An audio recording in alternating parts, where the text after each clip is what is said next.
आज अगर कोई कैमरामैन मेरे साथ होता तो यहाँ मैन वर्सेस वाइल्ड का एक शो शूट हो जाता था। जय श्री महाकाल भाई सभी को। आज हमारे 3500 किलोमीटर पैदल नर्मदा परिक्रमा का 103वां दिन है, डे 103।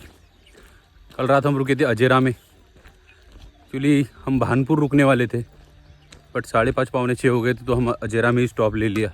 और भानपुर में या परिक्रमा के दौरान किसी स्पेशल ट्रीटमेंट हमें नहीं लेनी थी। एक हमारे मित्र यहाँ थे, तो उन्होंने बुलाया था स्पेशली कि आपका जो मुक्का में रात्रि विश्राम जो है तो आप भानपुर में कीजिएगा।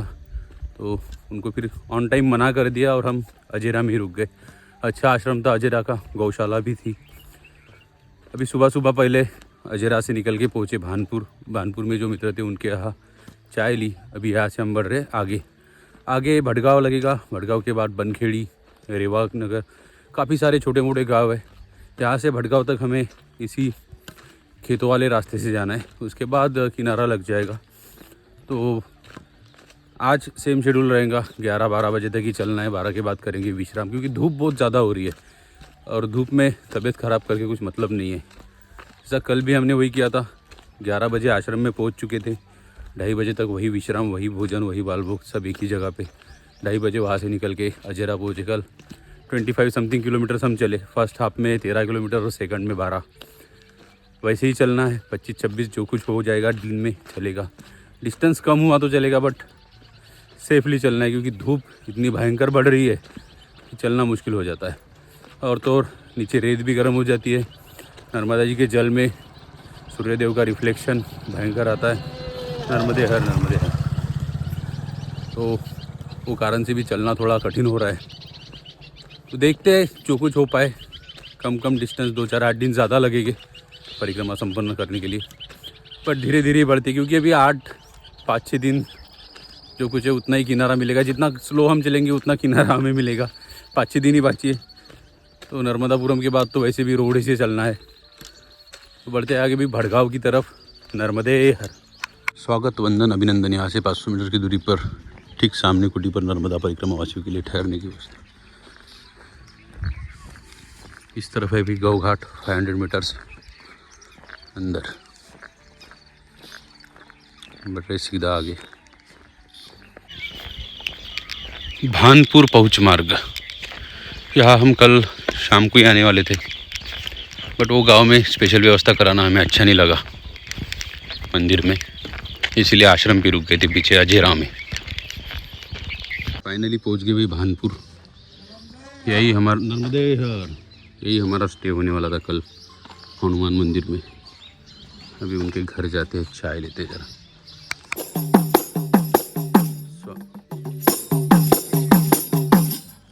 होती महाराज। अच्छा, हो गए भी सुबह।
शाम को आने वाले थे आपके यहाँ, आज आ गए।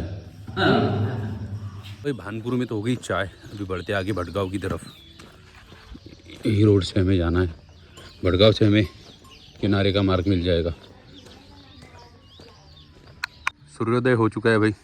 अभी सूर्यदेव थोड़ी ही देर में तापना शुरू कर देंगे, गर्मी बढ़ा देंगे।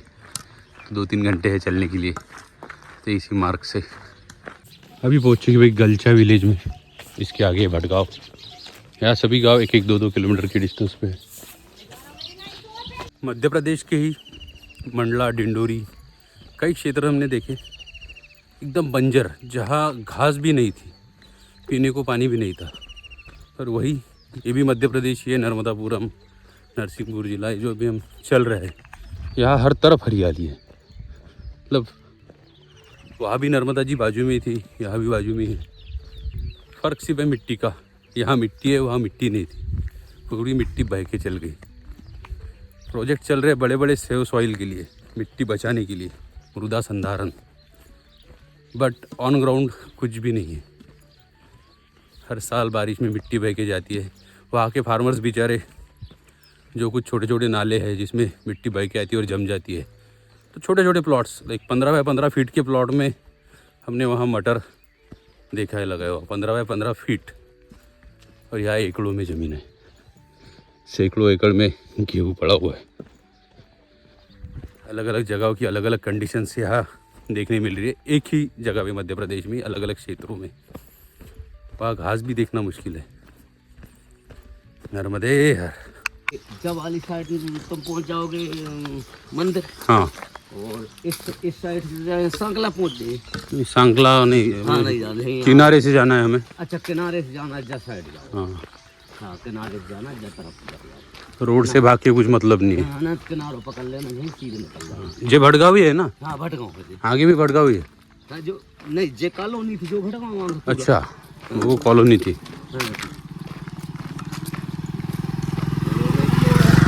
रोड जा सब महाराज जी, सांकला पकड़ ले, सांकला से मैया फिर मिल जाती। नहीं वो अच्छा आपको किनारे से जाना, किनारे से चलना अच्छा रहता है।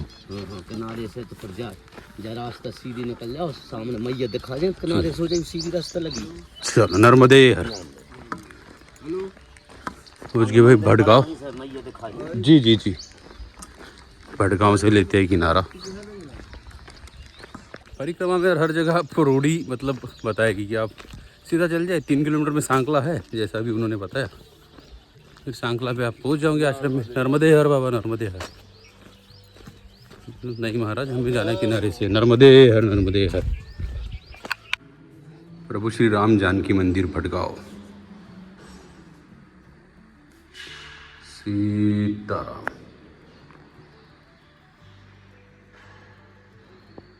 साथ ही में हनुमान दादा, कृष्ण भगवान, विष्णु। काफी सुंदर और बड़ा मंदिर है।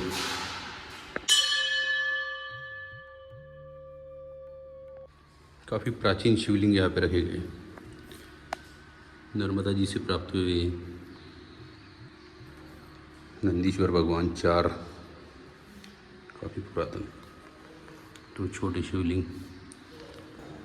पशुपतिनाथ महादेव, सुंदर।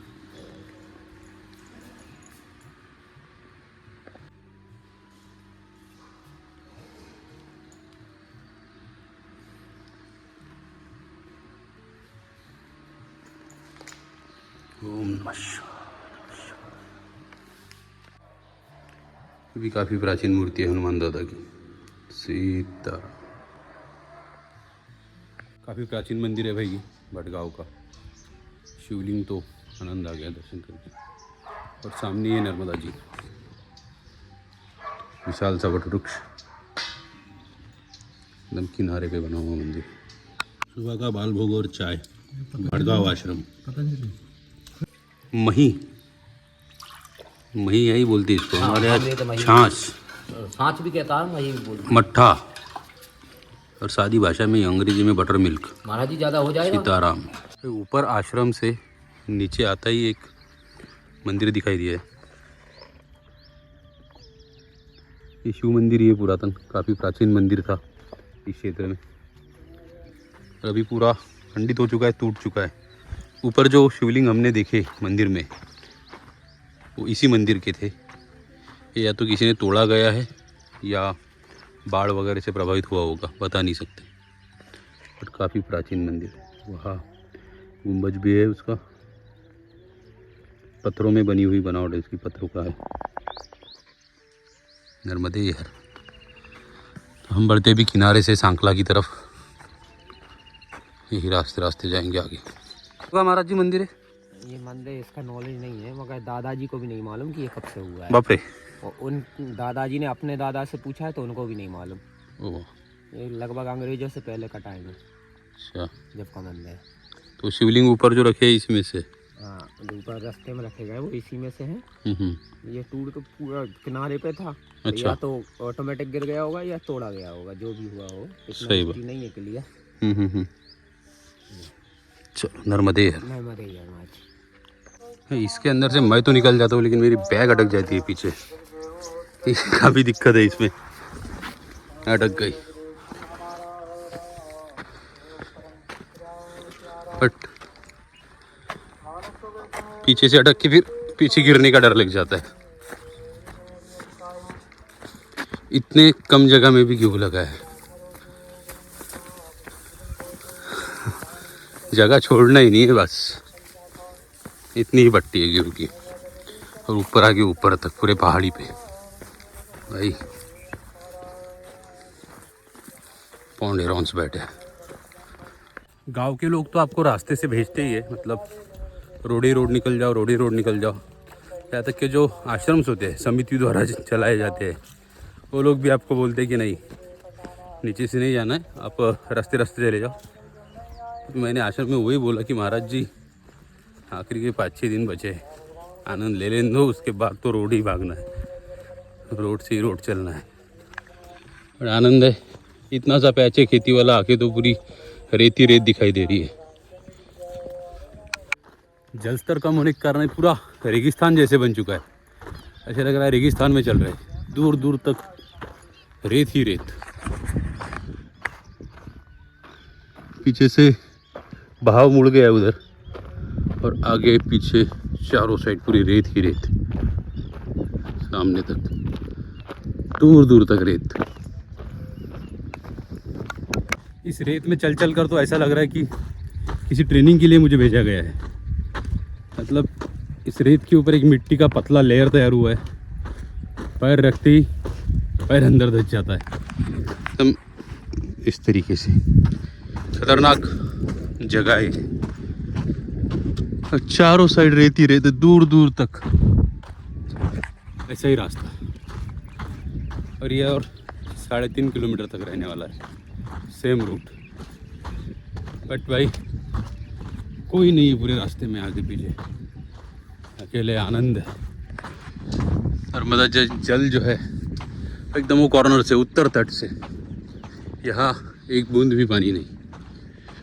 पूरा पहाड़ी का जो रीजन है उधर, वहीं से बह रही है नर्मदा जी। ये साइड एक भी बूंद नहीं। नर्मदे हर। हमारे राइट हैंड पे, मतलब उत्तर तट पे भी है बनखड़ी, बनखड़ी बगलवाड़ा का आश्रम, वहाँ भी हम रुके थे। और यहाँ से आगे जाएंगे हम सांकला, सांकला के बाद रेवा बनखड़ी, मतलब दक्षिण तट का बनखड़ी, इसी मार्ग से। भाई इस मार्ग से कोई परिक्रमावासी नहीं चलता है, क्योंकि 3-3.5 किलोमीटर इस रेत से चलना है मेरे लिए भी इजी नहीं है, काफ़ी डिफ़िकल्ट मार्ग है। बट उत्तर तट से हम नहीं चल पाए थे, वहाँ की जियोग्राफिक कंडीशन की वजह से। पूरा स्ट्रेट है, कंटिन्यूस, तो उस तट से नहीं चल पाए थे, उस किनारे से नहीं चल पाए थे हम, इसलिए यहाँ थोड़ा डिफ़िकल्ट भी है तो चलेगा। बट इस किनारे से चलना ही था, दक्षिण तट से। तो जहाँ उत्तर तट से नहीं चले थे, वहाँ दक्षिण तट से 100% चलेंगे, चाहे वो अभी कितना भी डिफ़िकल्ट हो। और जिस जगह पे हम दक्षिण तट पे नहीं चल पाए थे, वहाँ तो उत्तर तट से कंटिन्यू किए ही है। गुजरात में, वो गुजरात में ही हुआ था बस एंडिंग में। तो यहाँ मध्य प्रदेश में इस जगहों पे ऐसी 1-2 जगह भी थी जहाँ पे हम किनारे से नहीं चल पाए थे। फाइनली चल रहे हैं अभी दक्षिण तट से, बट बहुत डिफ़िकल्ट है, रेत में चलना मतलब नॉट इजी। 4 किलोमीटर चलने के बाद इस सामने मोतल सिर का ब्रिज दिख रहा है। मोतल सर या मोतल सिर नाम है गाँव का। और यहाँ दिख रही कुटी, फ्लैग्स लगे हुए हैं। शायद खेत वालों की वो है, जल तो मिल ही जाएगा। अभी हम पहुंच चुके हैं सांकला के आगे गजनई में। ये मोतलसिर गजनई ब्रिज है, उधर मोतलसिर की तरफ जा रहा है गजनई से। यही ऊपर पीपल का पेड़ है, मतलब आश्रम होगा गजनई का। दिख रहा है कुछ तिरपाल बना हुआ, यही जाके देखते हैं ऊपर। ये आगे पहाड़ियाँ शुरू होगी तो कठिन मार्ग होगा, उसके ऊपर जाके। ऊपर आश्रम भी है और मंदिर भी। मंदिर का निर्माण कार्य शुरू है, नया बन रहा है। लेकिन लोग यहाँ से आते नहीं है, ये रास्ते से नहीं आते महाराज जी, वो आप मैंने बताई नहीं, भजन ही पूजन वाले आते हैं, संत महात्मा आते हैं बस। हाँ, जो भजन पूजन वाले रहते ना, ये एकांत वाले भजन से मतलब रखते, कोई मतलब नहीं बोल बते आगे। अभी ऐसी भजन चलता रहा तो मैया के दर्शन ही हो रहे हैं रिंगते, बाकी वैसे कोई नहीं आते। हाँ वैसे कोई नहीं आते। ऐसे आप मैया के किनारे पर नहीं जाना था तो भाई सब भटगांव सब बता देते आप, रोड रोड तो हमको बताया था, हमने उनको बोला कि हमको नीचे से ही जाना है। हाँ पे गए बंदे रोड में तई ज़्यादा चक्कर लग जाता तुम्हें। ऐसे में तुम्हें 1 घंटा लगो, वैसे में 2 घंटा लग जाता इधर से 2.5 घंटा लगा। अच्छा हाँ हाँ, तो इतना इधर से नहीं लगता, उधर से तो आधे घंटे में पहुँचे, आधे घंटे में, 1 घंटे में। हाँ आधे घंटा में। क्या है कि गुलाई है ना ऐसी से आए, और आप ये पेड़ के वृक्ष है नहीं, उसकी बगल बगल हो जाती तो समझ ही लग रहा। गजनई से फिर से उतर रहे भाई नीचे। यहाँ से जाएंगे रेवा मोहाली, फिर रेवा बनखेड़ी। काफ़ी ऊपर नीचे हो गए। आश्रम में चाय की सीताराम होगी भाई। अभी ब्रिज के नीचे से भी क्रॉस कर लिया, बढ़ते अभी बनखेड़ी की तरफ। पहले तो रेवा मोहाली लगेगा, उसके बाद लगेगा रेवा बनखेड़ी। से किनार से चलते हुए जाना है। सामने से कहीं ऊपर चढ़ने को बोला है महाराज ने, फिर और नीचे उतरना है। काफ़ी खतरनाक रास्ता है, स्लोप ही स्लोप। यहाँ से उतरना है, अभी पता नहीं, नीचे डायरेक्ट। इधर से रास्ते ही नहीं है, अपना बनाना पड़ेगा रास्ता, अपना बनाओ और चलो, ऐसा काम है यहाँ। नो रोड, स्लोप है थोड़ा सा। हाँ यहाँ दिख रही है पगडंडी, बट प्योर स्लोप, काफ़ी खतरनाक रोड।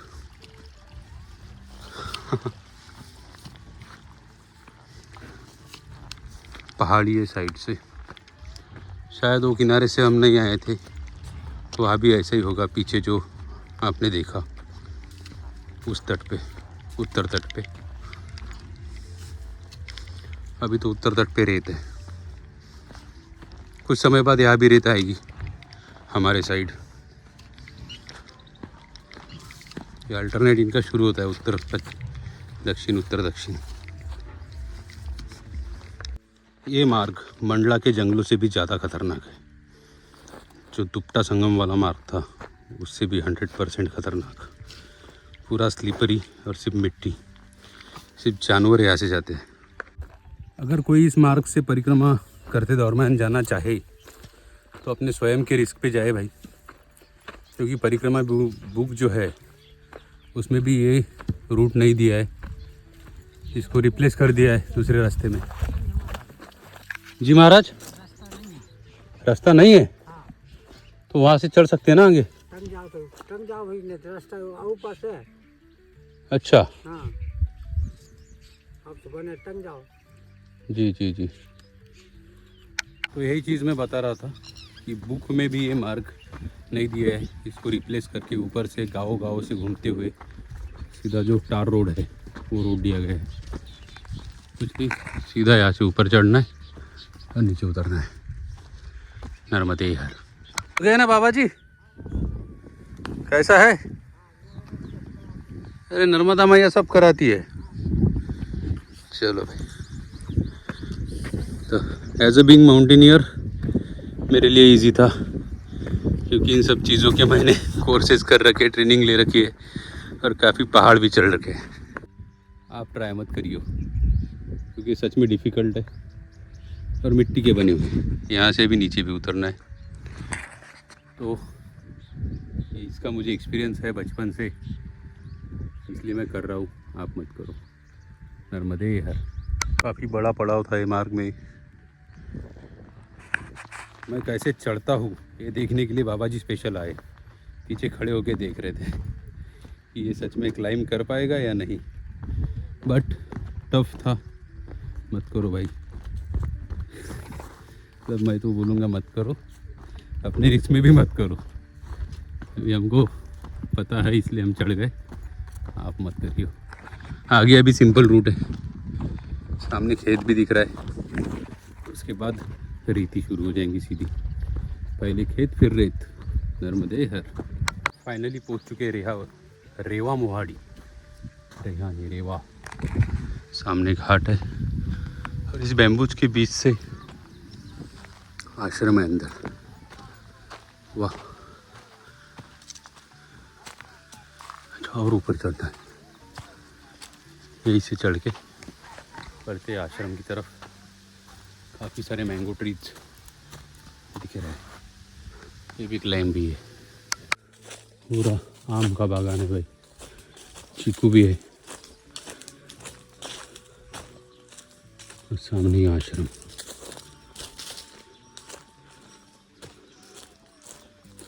ये भोजन प्रसादी। आश्रम में भोजन और विश्राम दोनों हो गए। अभी बढ़ते हैं अपने अगले पड़ाव के लिए। आगे बनखड़ी, उसके बाद ईसरपुर। काफ़ी लेट हो चुका है पहले ही, तो अभी थोड़ा स्पीड बढ़ाते हैं। फिर से आ गए किनारे पे। यहाँ लोग स्नान अभी भी कर रहे हैं, दोपहर के 3 बजे 2:30 बजे।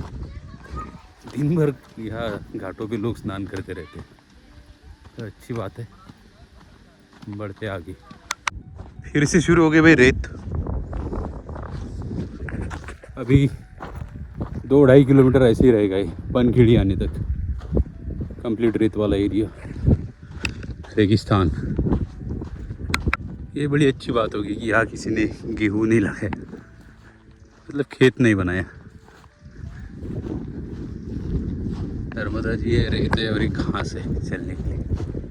कहीं कहीं थोड़ी शैडो भी है। ठंडक है इस मार्ग पे, दोपहर में इतनी धूप में भी चल सकते हैं। अभी पहुँच चुके हैं रेवा बनखेड़ी।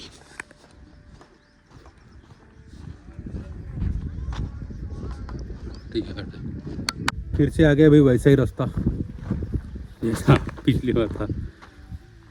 मतलब आज पूरा दिन आनंद ही आनंद है।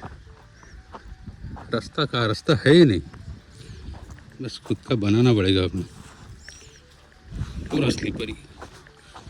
नर्मदे हर, नर्मदे हर, नर्मदे हर। आज अगर कोई कैमरामैन मेरे साथ होता तो यहाँ मैन वर्सेस वाइल्ड का एक शो शूट हो जाता था। तब जिस तरह से मिट्टी के पहाड़ है, पूरे टूटे फूटे और फिसलन भरे रास्ते, यहाँ से ऊपर चढ़ना है। और यहाँ पानी की डेप्थ एकदम भयंकर है। पानी मतलब देख के ही आप अंदाज़ा लगा सकते हैं, पूरा रुका हुआ है। और यहाँ से ऊपर होते हुए जाना है। यहाँ से चलते हुए आया मैं इस तरफ। पूरा पानी का कटाव है, ऊपर से भी मतलब रोड ही नहीं है। और आगे भी भाई आज का दिन सफल हो गया पूरे परिक्रमा में। आज का दिन सफल हुआ इसलिए बोला कि कोई और परिक्रमावासी इस मार्ग से जाते नहीं हैं, और आज तो कोई दिखा भी नहीं सुबह से। और वैसे भी इस मार्ग का उपयोग ना ही करते ही नहीं, मतलब कोई जाता ही नहीं इधर से। हाँ, कोई एक आधा संत वगैरह जाते होंगे बस। तो भाई ये आनंद जो मैं ले पा रहा हूँ वो उन्होंने नहीं लिया, जो कुछ परिक्रमा बाकी लोग भी कर रहे हैं। इसलिए मैंने बोला कि आज का दिन सफल हो गया, और सच में सफल हो गए। जो हवा चल रही है ना, ठंडा एकदम एकदम ठंडी हवा और ये रूट जो मार्ग है, बहुत ज़्यादा आनंद आ रहा है, बहुत ज़्यादा। और नर्मदा भैया अब इतने कठिन मार्ग के बाद है पूरा ग्राउंड आ गया है विथ लॉन, इसलिए थोड़ी सी कठिनाई, मतलब कठिनाई जो बोला जाता है, कठिनाई लेना चाहिए, फिर मिलता है ऐसी ग्रीनरी।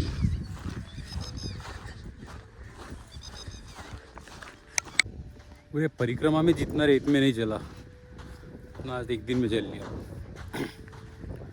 मतलब चौथा पैच है रेत का, कंटिन्यू चला ही जा रहा हूँ।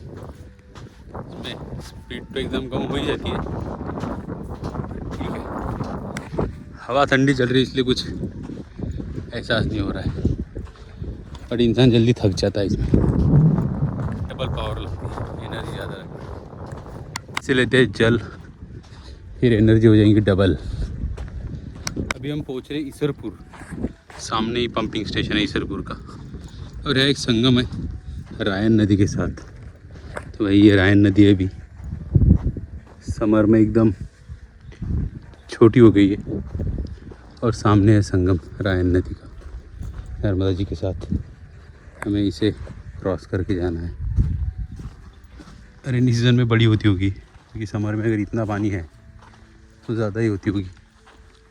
तो हाँ, संगम हो रहा है नर्मदे हर, और हमें जाना है वाइट पंपिंग स्टेशन के ऊपर, उस पार। यहाँ से आगे नहीं जा सकते चलते हुए, तो मैं ही बोल देता हूँ। ये पता नहीं वहाँ क्या है क्या नहीं है। यही कहीं से इस खेत से ऊपर का रास्ता होगा। पाइप दिख रहा है ऊपर जाते हुए, उसी को फॉलो करते हुए ऊपर जाएंगे। भाई अभी पूरा परेशान हो चुका हूँ। उधर से आया, इन खेतों में से सब घूमते घूमते घूमते वहाँ से गोल, अभी वापस इधर जा रहा हूँ किनारे की तरफ। पता नहीं रास्ता कहाँ है। बस वहाँ खेत में से रास्ता था, तो रास्ते को फॉलो करते करते नए खेत में आ गया। अब यह केबल्स तो दिख रहे हैं, आश्रम भी यही कहीं आजू बाजू में 3 आश्रम है, बट एक भी दिखाई नहीं दे रहा है। यार मैं उसी के आजू बाजू कहीं घूम रहा हूँ। अभी ये खेत को भी यहाँ भी फेंस करके रखा है, इसके एंड तक जाके देखते हैं, अगर कहीं ओपनिंग होगी तो वहाँ से बिहार बाहर निकलेंगे। तो ओपनिंग तो वही दिख नहीं रही है। ये फेंस के चक्कर में मैं घूम रहा हूँ गोल गोल जगह भी। आश्रम के चक्कर में बहुत घूमना पड़ा, तो ईसरपुर आश्रम जाने का प्लान कर दिया भाई कैंसिल, क्योंकि 8-9 खेत उसने घुमा दिए मुझे से आगे भी। अभी जा रहे हैं हम रामनगर के लिए, पहले पामली गाँव आएगा, उसके बाद आएगा रामनगर। तो किनारे से निकल पड़े, क्योंकि ईसरपुर गांव में जाने की भी अभी इच्छा नहीं बाकी। अभी सेम रूट से बढ़ेंगे आगे रामनगर की तरफ। एकदम तेज ठंडा, सामने नर्मदा जी एकदम समुद्र की तरह लहरे।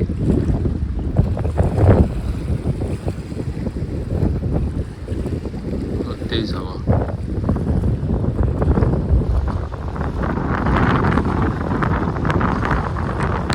अभी हम पहुंच चुके हैं पामली में। यहाँ पलकमती नदी का संगम है। लेफ्ट हैंड से आ रही है पलकमती नदी, और यहाँ हो रहा है संगम नर्मदा जी और पलकमती का।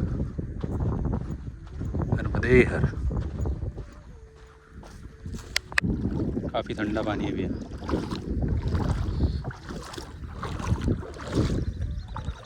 पलकमती नदी।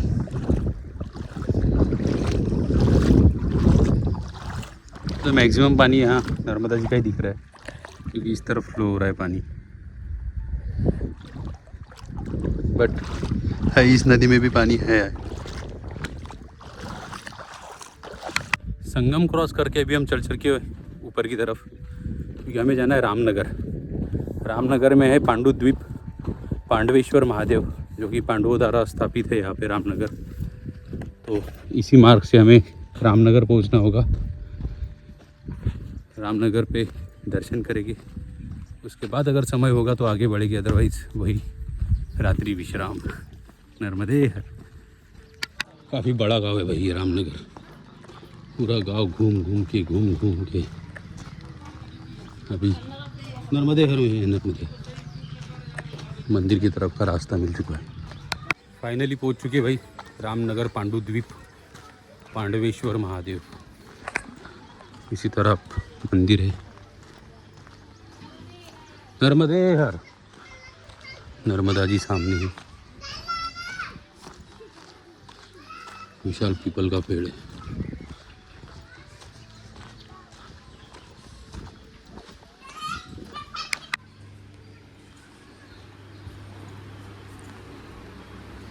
पहले तो दर्शन कर दे भाई राधा कृष्ण भगवान।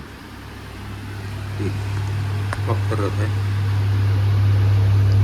राधा कृष्ण और गणेश हनुमान बाबा। राधा कृष्ण मंदिर के बाहर ही है पांडवेश्वर महादेव। 2 जगह पे 2 शिवलिंग स्थापित है।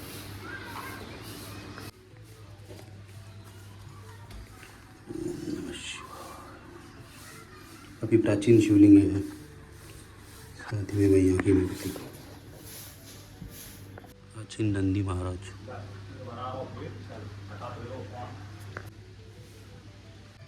पांडवेश्वर महादेव। ओम नमः शिवाय।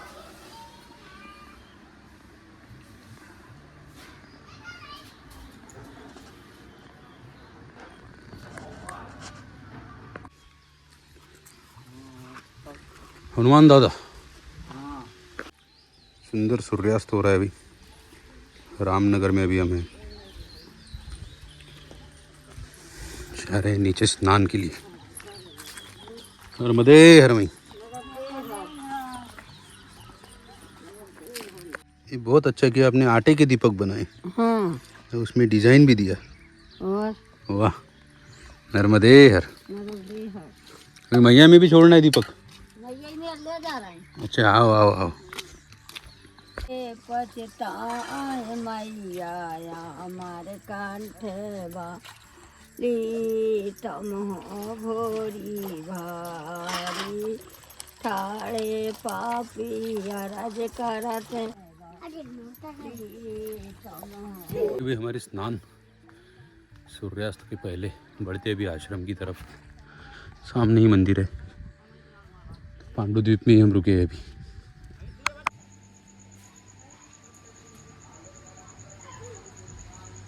ओ भैरव बाबा हो गए दर्शन। भाई आज का दिन तो फुल ऑफ एडवेंचर। मतलब पूछो ही ना। तो सुबह सुबह अजेरा से निकले और एक घर पे हमें विजिट देना था तो उस घर पे गए चाय लिया। फिर वहाँ से निकले भटगांव से जो मैं किनारे के मार्ग पे उतरा। पहले तो गांव वालों ने भी नहीं बोला था और मंदिर वालों ने भी नहीं बोला था। वो थे समिति के लोग कि नहीं ठीक है किनारे से चलना है। वो मैंने ठान लिया था कि किनारे से चलेंगे। भाई शुरू में तो अच्छा था बट जो शुरू है टास्क भयंकर वाले ना। मतलब पूरा एडवेंचर था फुल डे। तो चलना स्टार्ट किया। कुछ जगह पे अच्छा था। फिर रेत मिली। रेती में 4.5-5 किलोमीटर तक कंटिन्यूस रेत क्रॉस करके आए। फिर भाई मिट्टी के टीले पत्थर के पहाड़ मतलब काफ़ी सारी चीज़ें आज हुई।